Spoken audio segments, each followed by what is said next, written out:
What is up, everybody? I am here with Cage Warriors welterweight Anthony Orozco, and I just want to say thank you for joining the program. And how are you doing, man?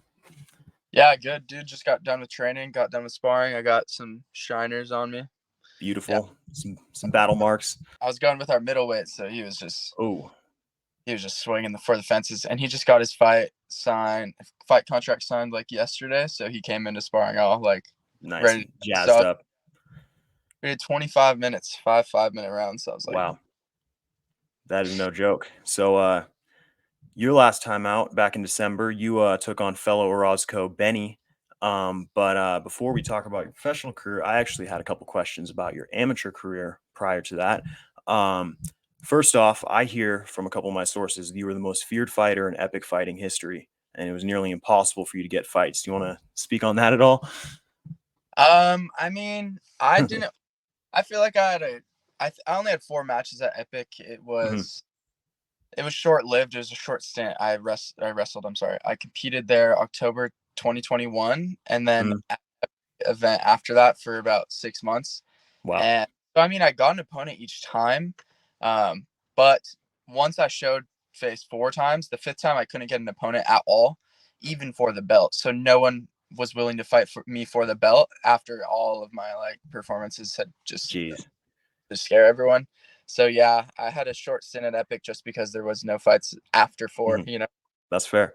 So, kind of leading into that, you've had a pretty extensive time, or at least quite a few matches for the IMMAF, and obviously super cool international program, tournament style amateur MMA for people all over the world.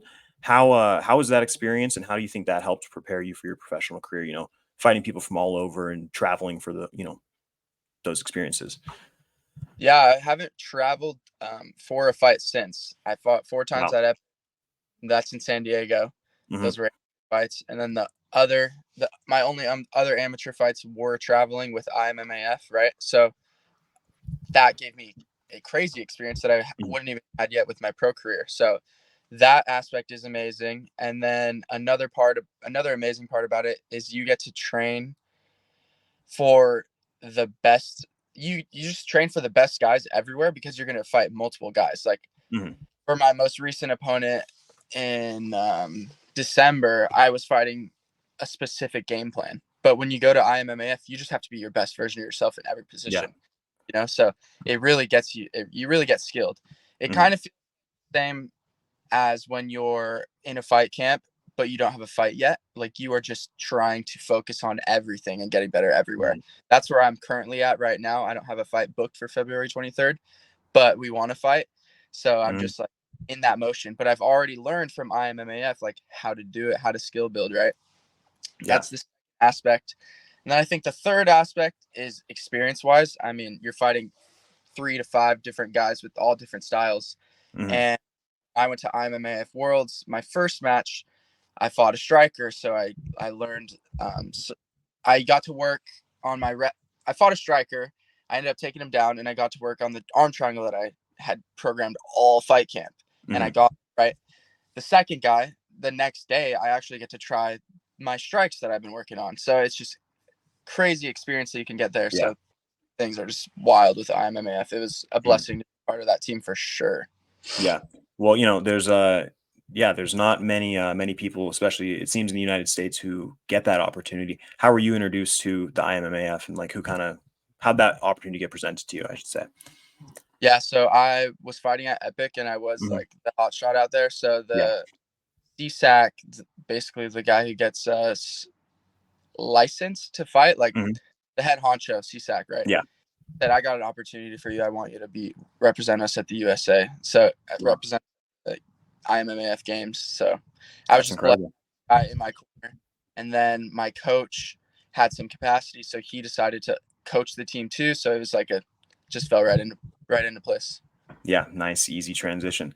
So you kind of talked about preparing for multiple, opponents during a tournament style like that. Obviously, for your last fight, your second pro fight, you had a very late change of opponent. Blake Perry, unfortunately, couldn't make it to fight night, so Benny Orozco stepped in. How was that?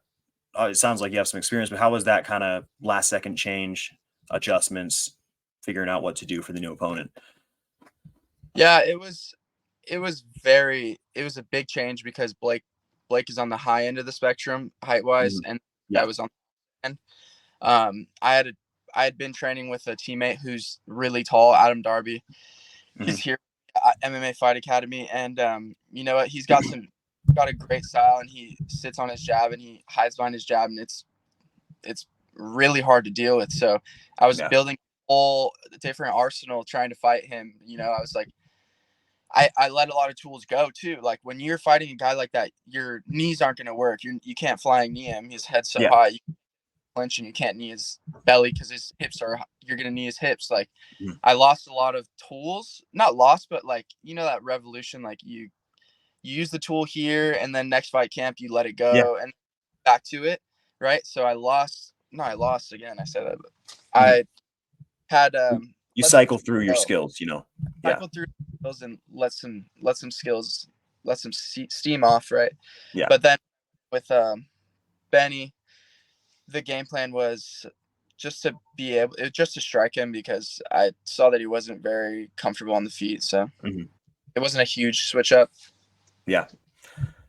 I mean, in that fight, obviously you're striking, you're wrestling, grappling, all looks tremendous. I'm sometimes a little bit more of a nerd with the techniques. I noticed one of the biggest improvements on your tape from first pro fight to second, at least, was your feints. It looked like you really, were working on your feints and getting them going, setting up your strikes as opposed to kind of just swinging a little bit. And outside of your feints, what would you say a more subtle part of your striking game that's like really developed in the last year is? I think definitely the feints is a good one to touch on. I always feint before I throw my right hand. I always feint like an uppercut just to keep guys guessing, right? Yeah, change the eye direction a little bit. But honestly, I've just been focusing on fundamentals, especially because like our striking coach isn't in town right now, so it's just time for me to focus on my hook, focus on my right. Trying to switch stance now, and I have that mean right hand from Orthodox, so I'm really trying to develop just a heavy right hand from Southpaw. I mean, why not be able to switch stances and just rip, and then get back to my comfortable position in my other stance? Like, I'm really just trying to reprogram the fundamentals. Absolutely. Well, they're fundamentals for a reason. They're kind of the base level that everything builds off of. So, and then in the grappling side of things, I noticed you like to work out of the front headlock a lot. And I believe you threw out a Walsh choke modified guillotine in that last fight, drop to the knee under the stomach, hips over, all that. Yeah. Where'd you pick that technique up? And, where'd you kind of get so comfortable out of the front headlock? Yeah. So with wrestling, I had the front headlock on lockdown every time. That's the most high percentage takedown you get in college wrestling, from headlocks to anchoring to a leg type of thing. So I'm really comfortable in that position. And then the guy what's the name that you called it? The submission? The Walsh choke. Walsh choke. That's what I've heard in, modified guillotine, arming guillotine. There's a lot of different terms I've heard, but yeah, the Walsh choke is what I've heard as well. Yeah. So the Walsh choke I learned from Bobby Winther. He's a teammate of mine. I'm familiar. Bobby Winther. Yep. And he's super good at submissions. He did this really solid wrestler in 2 minutes in his second pro debut. So or second pro fight. So I mean, money. Yeah, it's killer. Well, it sounds like you got a really, really good team at MMA Fight Academy, helping you out with everything. Looking forward to 2024. Obviously you said you're kind of in a general fight camp, not anything specific planned, but what are you looking to establish over, the next 6, 9, 12 months, with Cage Warriors or just, in your general MMA career? Yeah, I'm really trying to bulk up, not to change weights or anything, but just to be a more welterweight.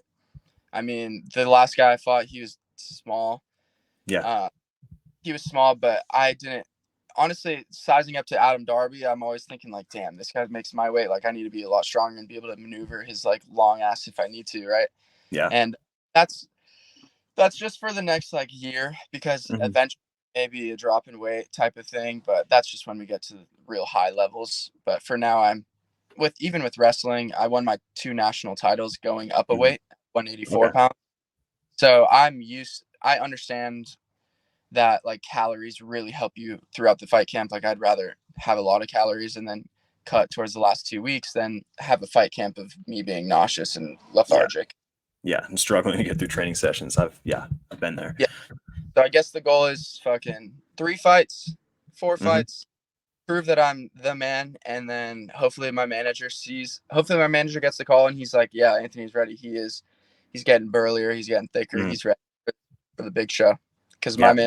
my manager's got the plug, so he might get a phone call and I might have to be ready. Yeah, ready at any time. And then kind of on the future plans, fellow Californian who you've actually shared the card with a couple times, Roberto Hernandez, getting the call to head over to England for a title match against Liam Gittins. Is that something that you'd be open to? You're potentially heading over to Europe to get a bigger fight, in front of the European audience. Yeah, that's actually a great idea. I live in a household with a bunch of the guys from the UK right now, and Okay. said, yo, did you see the California kid got the fucking Mm-hmm. fight? And they're all like, yeah, bro, I'm like super excited for you. They were excited for us. So I feel like it'd be a fun thing to get 2 Americans on that card. That is a great idea. Yeah, I mean, a fight on that card. obviously everybody here in the West Coast is pretty familiar with what you can do. And Cage Warriors, British promotion, I'm sure you got some fans over in Europe, but firsthand in person, it'd be pretty awesome to show the UK, the Anthony Orozco experience, I'd say.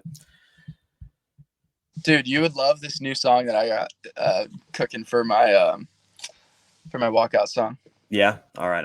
I am very excited. And one more to kind of finish it all up. I hear that your first ever interview was with JD11 Network, and you are the first fighter he ever interviewed. And he just wanted to give a quick shout out to you and just ask you about that. Yeah, JD11's the man.